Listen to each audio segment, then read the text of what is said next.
Hi, I'm Jim Ward of the Middle Country Public Library, and I'd like to welcome you to another episode in our History Bites series.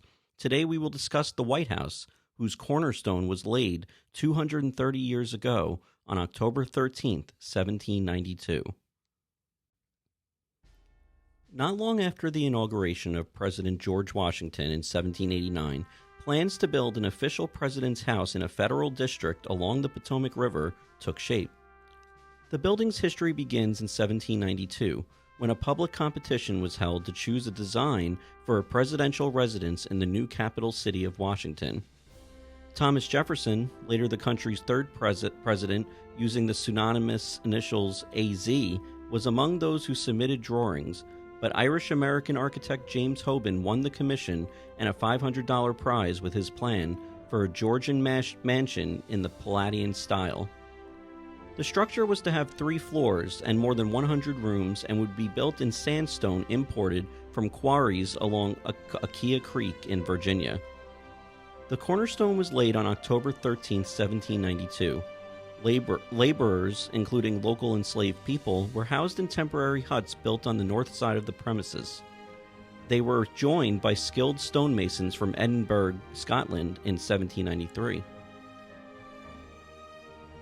Built at a cost of $232,372, the White House was not quite completed when John Adams, the country's second president, and First Lady Abigail Adams became the first residents on November 1, 1800. The entire federal government was relocated from Philadelphia to Washington. The next night, Adams wrote in a letter to his wife Abigail Adams, quote, "I pray heaven bestow the best of blessings on this house and all that shall hereafter inhabit it. May none but honest and wise men ever rule under this roof." End quote. When Abigail Adams finally arrived in Washington several days later, she was disappointed with the inadequate state of the residence. The First Lady wrote, quote, "There is not a single apartment finished. We have not the least fence, yard, or other convenience outside. I used the great unfinished audience room as a drying room for hanging up the clothes." End quote. The mansion quickly became a focal point of the new federal city and was symbolically linked to the United States Capitol by way of Pennsylvania Avenue.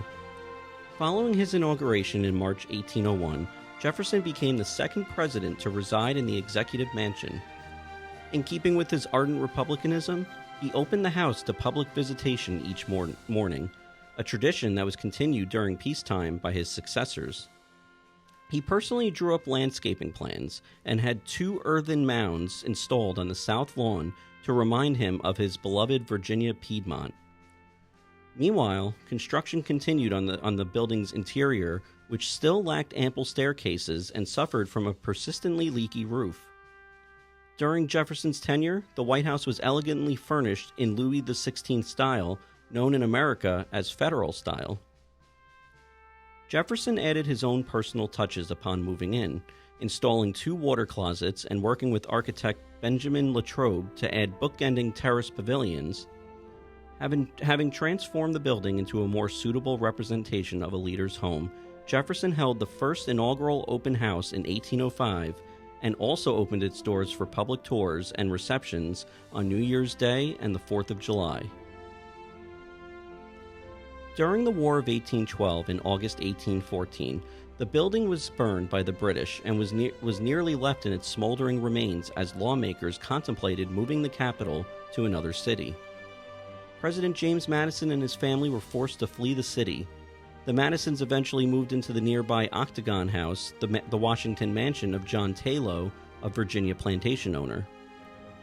Reconstruction and expansion began under Hoban's direction, but the building was not ready for occupancy until 1817 during the administration of President James Monroe.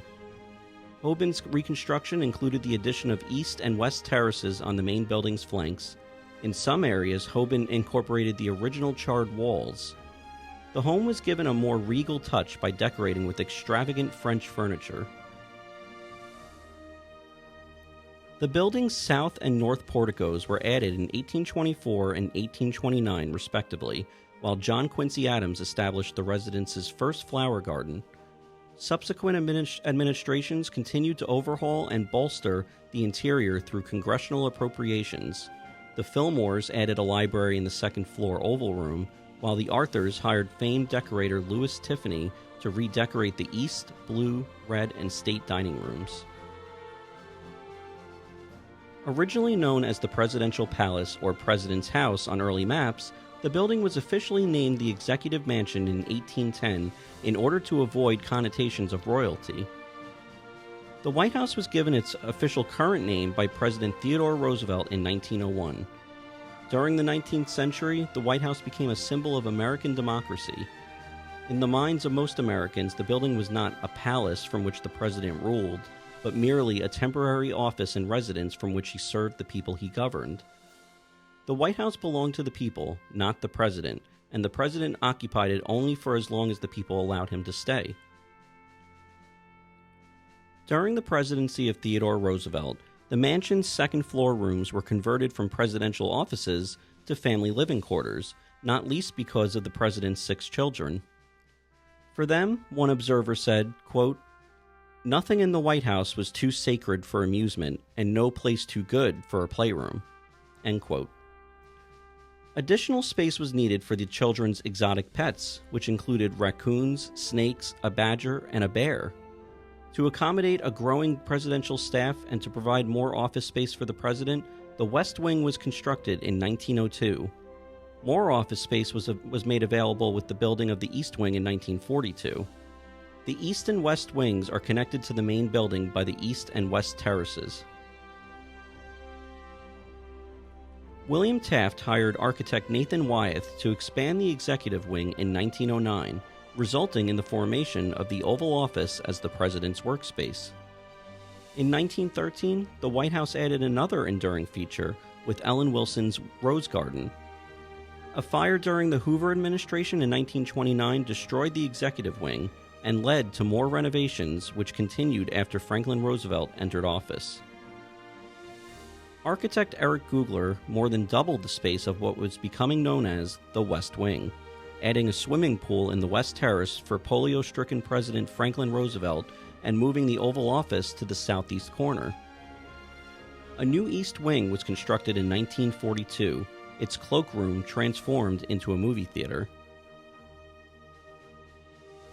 A final major overhaul took place after Harry Truman entered office in 1945. With structural problems mounting from the 1902 installation of floor-bearing steel beams, most of the building's interior was stripped bare as a new concrete foundation went into place. The Trumans helped redesign most of the staterooms and decorate the second and third floors, and the president proudly displayed the results during a televised tour of the completed house in 1952. The last major alterations to the White House were made in the 1960s by Jacqueline Kennedy, wife of President John F. Kennedy. Renowned for her beauty and refined taste, she collected and displayed items of historic and artistic value throughout its rooms.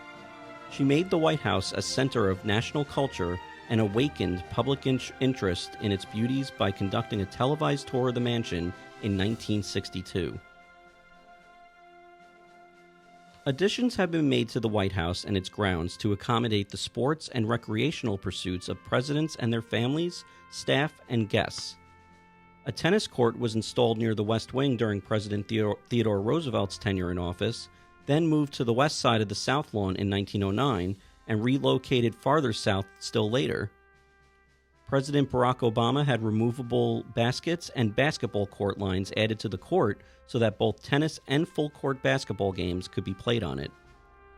President Franklin D. Roosevelt had a heated indoor swimming pool built in the West Wing in a space later converted into the press room. And President Gerald Ford had an outdoor pool constructed on the South Lawn. A putting green was installed for golf lover President Dwight D. Eisenhower.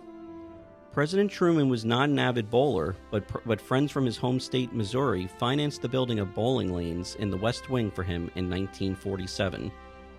Because those lanes were taken down in 1955, President Richard Nixon, who was a dedicated bowler, had a subterranean single-lane bowling alley installed beneath the area of the North Portico in 1973.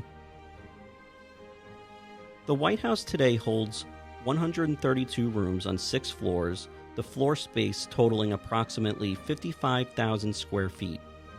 It has hosted long-standing traditions such as the annual Easter egg roll, as well as historic events like the 1987 nuclear arms treaty with Russia. From the days of George Washington through the Civil War and beyond, the White House has been a place where important decisions, meetings, and historical events have occurred. The White House reflects the nation's history through the accumulated collections of its residing presidents and serves as a worldwide symbol of the American Republic. I'd like to thank you all for joining us for today's episode. If you enjoyed it, click like, and if you watched on YouTube, hit subscribe. Thanks so much, and we'll see you all next time.